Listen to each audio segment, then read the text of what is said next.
Buenas, mi nombre es Andrés Manrique, el nombre de mi compañero es Juan Diego Acosta, estudiamos Ingeniería Electrónica en la Universidad de los Andes y el día de hoy les vamos a presentar ProStudium bajo el eslogan Estudia mejor, vive mejor. Básicamente, ProStudium es un sistema de monitoreo que pretende garantizar un ambiente de trabajo o estudio óptimo para el desarrollo de diferentes actividades, tanto laborales como académicas. Esto lo hace mediante la medición de diferentes variables ambientales, como lo son la temperatura, la humedad, la luminosidad, el ruido y la distancia. Y además, mediante la implementación de un sistema de alarma que le permite al usuario identificar no solamente qué variable en particular es la que está siendo afectada, la que le está afectando su propio proceso, su propia actividad como tal, sino que además también le va a permitir notificar al ambiente y a su entorno que en efecto hay alguna variable que está siendo afectada. Esto mediante un buzzer. Eh, Como diagrama general de nuestro sistema tenemos el siguiente esquema. Nos basamos en un Arduino, el cual tiene conectados los diferentes sensores que nos van a medir pues, las variables que necesitamos sensar. Dicho Arduino va a estar conectado mediante Bluetooth a una aplicación que vamos a tener en nuestro dispositivo móvil.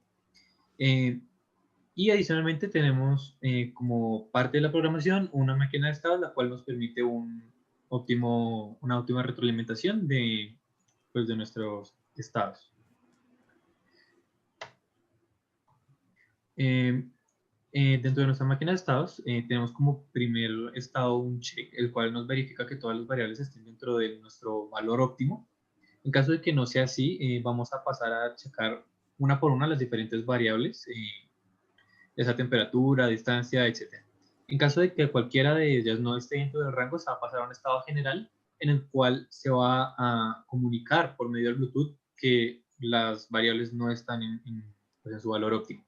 En caso de que todas se encuentren en una medición correcta, el estado check va a ser el que comunique al Bluetooth que todas están bien. Ahora, ya pasando a la parte de los sensores. En primer lugar, tenemos el sensor de humedad y temperatura, el DTH11. Esta referencia funciona de una forma bastante simple. De hecho, básicamente puede sensar la humedad midiendo las relaciones que tienen la constante dieléctrica de un dieléctrico que tiene interno con respecto pues, a la humedad relativa del ambiente. Básicamente, esta humedad va a interactuar con este dieléctrico y va a afectar sus propiedades. Y en esta afectación es que se puede hacer una linealización que le permite al sensor determinar la humedad relativa del ambiente. La temperatura ya funciona solamente con un termosistor, entonces básicamente tenemos una resistencia que varía significativamente sus valores de resistividad dependiendo de la temperatura que tenga en el entorno. Y así pues también se puede hacer un proceso de linealización y poder determinar la temperatura del ambiente. Básicamente tiene una tolerancia bastante baja, para el caso de la humedad tiene una tolerancia de 5% y de la lectura de temperatura de 0,5 grados Celsius. Eso en la práctica puede aumentar un poquito más, pero igual es un sensor de hecho relativamente bueno con este fin. Como sensor de distancia tenemos un Sharp 210A21, el cual se basa en la velocidad de la luz para medir la distancia que recorre un rayo infrarrojo. Eh, Como distancias de medición tiene unos rangos entre 10 y 80 centímetros y pues tiene un consumo de corriente de 30 miliamperios, pues es un consumo relativamente bajo. Finalmente, para el sensor de luz, nosotros hicimos una implementación mediante una fotoresistencia de referencia GL1556.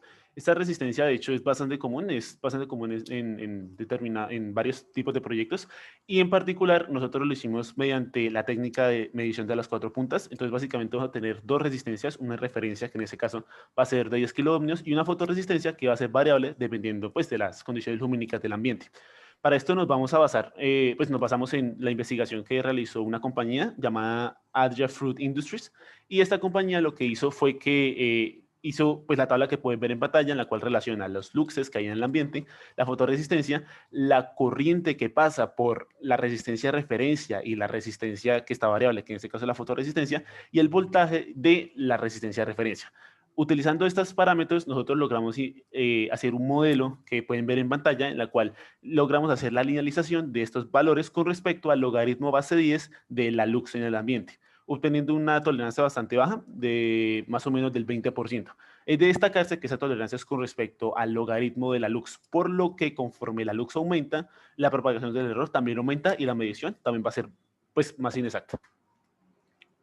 Como sensor de ruido utilizamos un sensor de bajo costo de referencia KG030, Dicho sensor se caracteriza porque tiene dos modalidades de medición, una en la que identifica que hay sonido y una en la que mide la cantidad de sonido que hay presente en el ambiente.